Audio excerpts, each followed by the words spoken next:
Hello guys, പത്രമാൻ്റെ പുതിയ episode റിവ്യൂയിലേക്ക് എല്ലാവർക്കും സ്വാഗതം. അങ്ങനെ വേണുവിന് ബ്രേക്ക്ഫാസ്റ്റ് എടുത്ത് കൊടുക്കുവാണ് കേട്ടോ രേവതി. ആ സമയത്ത് വേണു രേവതിയും പരസ്പരം പറയുന്നുണ്ട്, ആ കിളവൻ ചത്ത് കഴിഞ്ഞാൽ പോലും അവിടുത്തെ സ്വത്തിൻ്റെ കാര്യത്തിലൊരു തീരുമാനമാവുമെന്ന് തോന്നില്ല.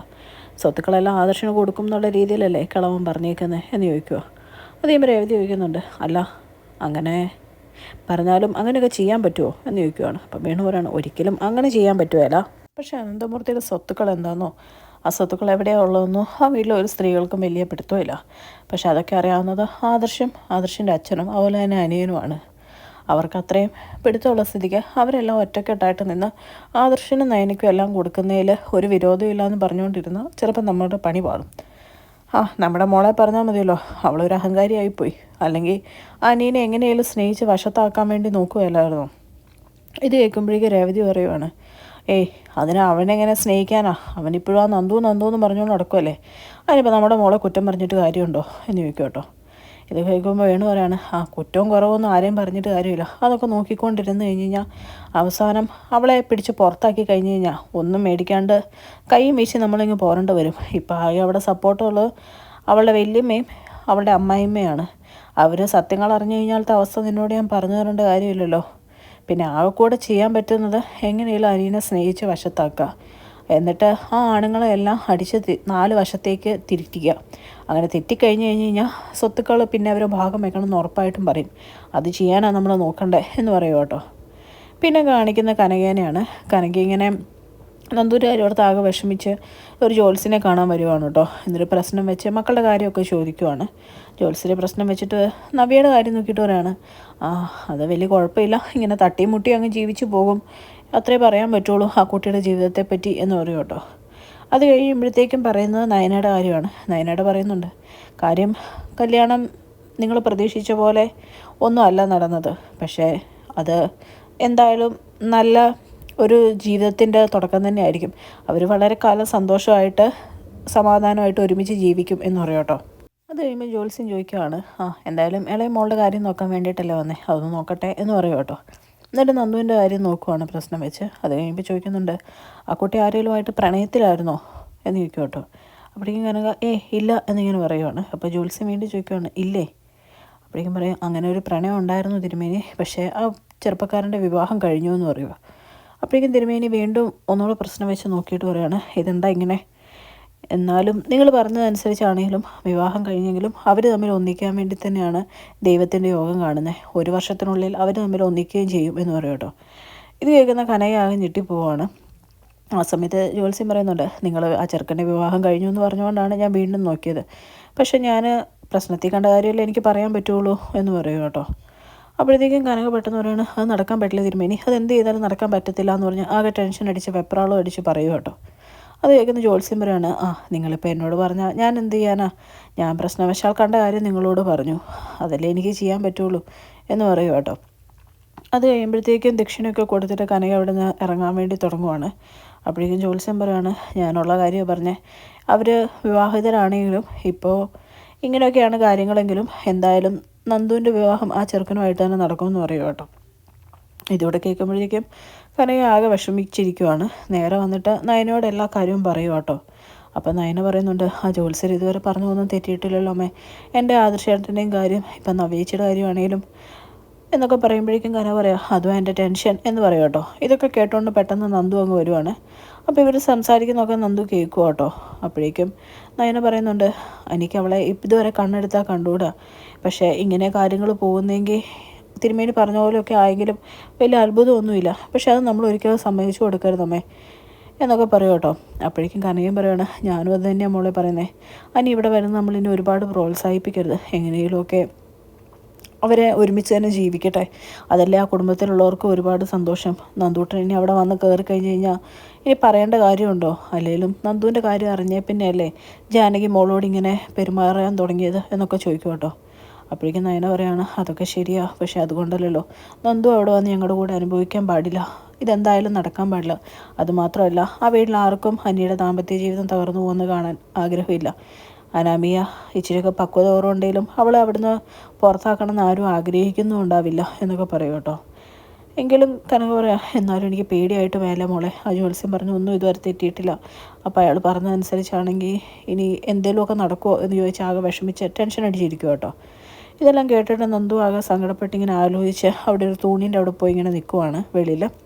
അപ്പോഴേക്കും പെട്ടെന്ന് കനക അങ്ങ് ഇറങ്ങി വരും കേട്ടോ. എന്നിട്ടേക്കാണ്, ആ നന്ദു മോളെ നീ ഇവിടെ ഇല്ലായിരുന്നോ എന്ന് ചോദിക്കുമ്പോഴേക്കും നന്ദു പെട്ടെന്ന് കള്ളം പറയും കേട്ടോ, ഞാൻ അപ്പുറത്തെ വീട് വരെ പോയതാണ്, ഇപ്പം ഇങ്ങ് വന്നോളൂ, എന്താ അമ്മ ജ്യോത്സ്യനെ കാണാൻ പോയിട്ടെന്ന് ചോദിക്കും കേട്ടോ.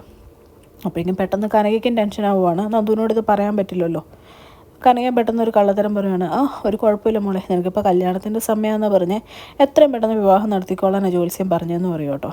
ഇത് കേൾക്കുമ്പോഴേക്കും നന്ദു പറയാണ്, എനിക്കിപ്പോൾ വിവാഹം വേണ്ടെന്ന് ഞാൻ 100 തവണ പറഞ്ഞില്ലേ, പിന്നെ അത്ര നിർബന്ധമാണെങ്കിൽ ആ ജ്യോത്സ്യനൊരു മകളില്ലേ, അവളെ അങ്ങ് പിടിച്ച് കെട്ടിക്കാൻ പറ എന്ന് പറയും കേട്ടോ. ഇത് കേൾക്കുമ്പോഴേക്കും കനകയ്ക്ക് അടി കിട്ടിയ പോലെ ആവുകയാണ്. അപ്പോഴേക്കും എടാ നന്ദൂട്ട എന്ന് പറഞ്ഞ് കൈ പിടിച്ച് നിർത്താൻ നോക്കുമ്പോഴേക്കും നന്ദു കൈ തട്ടി മാറ്റിയിട്ട് അവിടെ നിന്ന് അങ്ങ് പോവുക കേട്ടോ. ഇതൊക്കെ കാണുമ്പോഴേക്കും കനകയ്ക്കാകെ വെപ്രാളം ആവുകയാണ്. ഇനി ജ്യോത്സ്യം പറഞ്ഞ പോലൊക്കെ തന്നെ നടക്കുമോ എന്നോർത്ത് കനകയാകെ ടെൻഷൻ അടിച്ച് നിൽക്കുവാണ് കേട്ടോ. പിന്നെ കാണിക്കുന്ന ആദർശനാണ് കേട്ടോ. ആദർശ് ഇങ്ങനെ വെള്ളോട്ട് വരുമ്പോഴേക്കും അനി അവിടെ ഇരിക്കുന്ന കാണുമ്പോൾ ചോദിക്കുകയാണ്, എടാ നിന്നെ 3 ബ്രാഞ്ച് ഏൽപ്പിച്ചിട്ട് നീ അങ്ങോട്ടെങ്കിലും പോകുന്നില്ലല്ലോ, അവിടെ നമ്മുടെ മാനേജേഴ്സും വിശ്വസ്തരായ ആൾക്കാരൊക്കെ ഉണ്ട് എന്ന് വെച്ച് ഒരിക്കലും ഓഫീസിൽ പോകാതിരിക്കാനാണോ നീ ഉദ്ദേശിച്ചേക്കുന്നതെന്ന് ചോദിക്കും കേട്ടോ. അപ്പോഴേക്കും അനി പറയുന്നുണ്ട്, ഇന്ന് പോകാം ഏട്ടാ എന്ന് പറയുമ്പോഴത്തേക്കും ആദർശ് പറയാണ്, ശരി നീ എന്നാൽ കമ്പനിയിലോട്ട് ഇറങ്ങിക്കോ, ഞാൻ നയനെ ഒന്ന് കാണാൻ പോട്ടെ, അത് കഴിഞ്ഞ് അവിടെ ഒക്കെ വരുള്ളൂ, കമ്പനിയിലോട്ട് പോകുള്ളൂ എന്ന് പറയും കേട്ടോ. ഇത് കേൾക്കുമ്പോഴേക്കും അനി പറയാണ്, ആ ഞാനും വരുന്നുണ്ട് നയനടുത്തേക്ക് കാണാൻ വേണ്ടി, അതാ ഇവിടെ വെയിറ്റ് ചെയ്തേ എന്ന് പറയും കേട്ടോ. അപ്പോഴേക്കും ആദർശ് വരുന്നുണ്ട്, അത് വേണോ, നീ ഇനി അങ്ങോട്ട് വന്നു കഴിഞ്ഞാൽ ഇവിടെ ഇനി എന്തൊക്കെ പ്രശ്നങ്ങളുണ്ടാവുമോ എന്നിങ്ങനെ പറയും കേട്ടോ. അപ്പോഴേക്കും അനി പറയാണ്, എന്ന് വെച്ചാൽ അനാമിക പറയുന്നതെല്ലാം കേട്ടുകൊണ്ട് എനിക്ക് ഇരിക്കാൻ പറ്റുമോ, അവളിപ്പോൾ തന്നെ എനിക്ക് ഒരു 100 നിബന്ധനകളും കടിഞ്ഞാളും ഇട്ടാണ് നിർത്തിയിരിക്കുന്നത്. ഇങ്ങനെ അവൾ പറയുന്നത് കേട്ട് തുടക്കത്തിൽ ഞാൻ നിന്ന് കഴിഞ്ഞാൽ പിന്നെ എൻ്റെ ജീവിതം എന്താവുമെന്ന് നിങ്ങൾക്കൊക്കെ ഊഹിക്കാമായിരിക്കുമല്ലോ. എന്തായാലും അവൾ പറയുന്ന എല്ലാം കേട്ട് നിൽക്കാൻ എനിക്ക് പറ്റില്ല എന്ന് പറയാം കേട്ടോ. അപ്പോഴും ആദർശ് പറയുന്നുണ്ട്, അവളെയും തെറ്റ് പറയാൻ പറ്റില്ലല്ലോടാ, അവളുടെ ഭാഗത്തുനിന്ന് നോക്കുമ്പോൾ അതിലൊരു ന്യായമില്ലേ എന്ന് ചോദിക്കും കേട്ടോ. അപ്പോഴേക്കും അനി പറയുന്നുണ്ട്, അതൊക്കെ നിങ്ങൾക്ക് തോന്നുന്നതാണ്, അവൾ എന്ത് കണ്ടാ ഈ വീട്ടിലോട്ട് വന്നേക്കുന്നതെന്നുള്ള സത്യം ഞാൻ മനസ്സിലാക്കിയപ്പോഴേ ഞാൻ എല്ലാവരോടും പറഞ്ഞാൽ ഇതൊക്കെ നിങ്ങൾക്ക് മനസ്സിലാവാൻ കിടക്കുന്നുള്ളൂ എന്ന് പറയുമോ കേട്ടോ. അത് കഴിയുമ്പോഴേക്കും അവർ രണ്ടും നേരെ ഗോവിന്ദൻ്റെ അടുത്ത് വരുവാണ്. അവിടെ നന്ദുവുണ്ട്. നന്ദുനെ കാണുമ്പം ഇങ്ങനെ സങ്കടപ്പെട്ട് നോക്കുകയൊക്കെ ചെയ്യുന്നുണ്ട് കേട്ടോ നമ്മുടെ അനി. അത് കഴിയുമ്പോഴത്തേക്കും ആദർശ് നന്ദുവിനോട് ചോദിക്കുന്നുണ്ട്, എന്താ നന്ദു കമ്പനിയിലോട്ട് വിളിച്ചിട്ട് വരാത്തത് എന്നിങ്ങനെ ചോദിക്കുമ്പോഴത്തേക്കും ഗോവിന്ദൻ പറയുന്നുണ്ട്, അത് വേണ്ട മോനെ, അവിടെ വന്നു കഴിഞ്ഞാൽ ഇനിയിപ്പം വേണ്ടാത്ത വിവാദങ്ങളൊക്കെ ഉണ്ടാവും, ചുമ്മാ നമ്മളായിട്ട് എന്തിനാ ഓരോ പ്രശ്നങ്ങൾ ഉണ്ടാക്കുന്നതെന്ന് ചോദിക്കും കേട്ടോ. അപ്പോഴേക്കും ആദർശ് പറയാം, വിവാദമൊന്നും ഉണ്ടാവുകയില്ല, എൻ്റെ കമ്പനിയിലോട്ടാണ് വിളിച്ച്, അവിടെ അനി വരുമല്ല, എനിക്ക് വേറെ 3 കമ്പനികളാണ് നോക്കാൻ കൊടുത്തേക്കുന്നത്. അതുമാത്രമല്ല നയനേനെ ഇനി കുറച്ച് കഴിയുമ്പോഴത്തേക്കും അങ്ങോട്ട് കൊണ്ടുപോകണമെന്ന് ഓർത്താണ് ഞാൻ ഇരിക്കുന്നത്, വീട്ടിൽ തന്നെ ഇരിക്കേണ്ട ആളല്ലല്ലോ നയന എന്നൊക്കെ പറയും കേട്ടോ.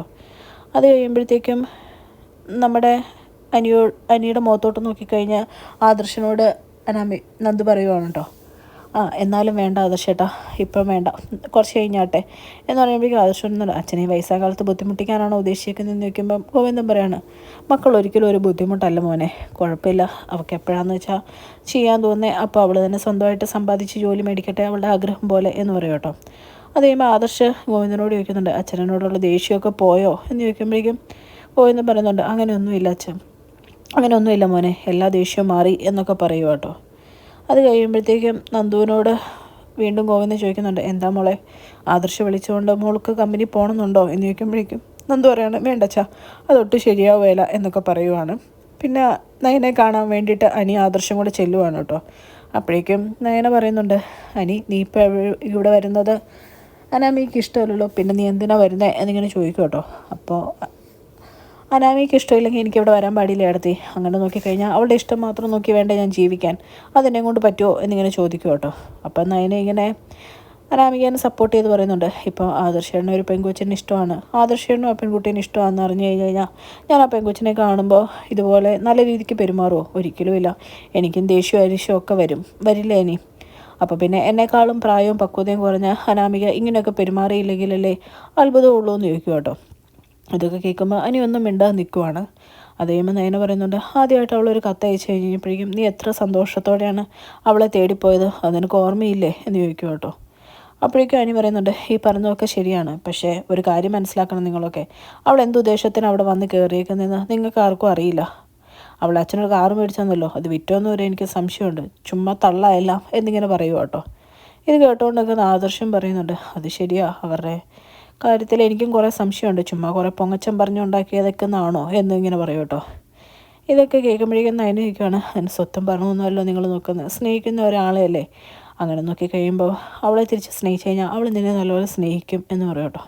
അപ്പോൾ അനി പറയുന്നുണ്ട്, ആ കാര്യത്തിൽ നിങ്ങൾക്കൊക്കെ തെറ്റിപ്പോയി, അതൊരിക്കലും നടക്കാൻ പോണില്ല, അവളുടെ ഉദ്ദേശം അതല്ല, അത് എപ്പോഴേലും മനസ്സിലാവും എന്ന് പറഞ്ഞിട്ട് അവിടുന്ന് പോവുക കേട്ടോ. അത് കഴിയുമ്പോൾ ആദർശിനോട് നയന പറയുകയാണ്, ഒരിക്കലും ആദർശേട്ടാ അവനെ ഇങ്ങനെ സപ്പോർട്ട് ചെയ്ത് കൊടുക്കരുത്. സപ്പോർട്ട് ചെയ്ത് കഴിഞ്ഞാൽ അവനത് വീണ്ടും മനസ്സിലത് ഒരുപാട് പ്രതീക്ഷ കൊടുക്കും, നമ്മളങ്ങനെ അല്ലല്ലോ പറയണ്ടേ എന്നൊക്കെ പറയുക കേട്ടോ. അപ്പോൾ ആദർശ് പറയുന്നുണ്ട്, ഇത്രയും പ്രശ്നം എന്തെങ്കിലും ഉണ്ടാവുമായിരുന്നോ അന്ന് നീ നന്ദുവിൻ്റെ കാര്യം പറഞ്ഞിരുന്നെങ്കിൽ. ഇതിപ്പോൾ അവൻ്റെ ജീവിതത്തിലോട്ട് വലിയൊരു ഭാരം എടുത്തു വെച്ച് കൊടുത്ത അവസ്ഥയായിപ്പോയി, അവനൊട്ടും ഹാപ്പിയല്ല, പിന്നെ നമുക്കിങ്ങനെ പുറയാൻ നടന്ന് ഉപദേശിക്കാമെന്ന് മാത്രമേ ഉള്ളൂ എന്ന് പറയും കേട്ടോ.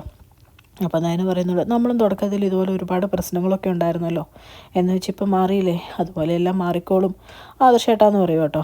അപ്പോൾ ആദർശ് പറയുന്നുണ്ട്, മാറിയാൽ മതിയായിരുന്നു, നോക്കാം നമുക്ക് എന്നിങ്ങനെ പറയും കേട്ടോ. പിന്നെ കാണിക്കുന്ന അനീനെയാണ്. അനി ഇങ്ങനെ പുറത്തോട്ട് വരുമ്പോഴേക്കും പെട്ടെന്ന് നന്ദു അങ്ങ് വരും കേട്ടോ.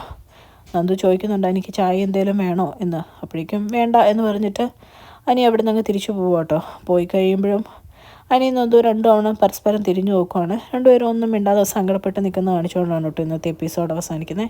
ചാനൽ ഇഷ്ടപ്പെട്ട് കഴിഞ്ഞാൽ ലൈക്ക് ചെയ്യാനും സബ്സ്ക്രൈബ് ചെയ്യാനും കമൻറ്റ് ചെയ്യാനും മറക്കല്ലേ.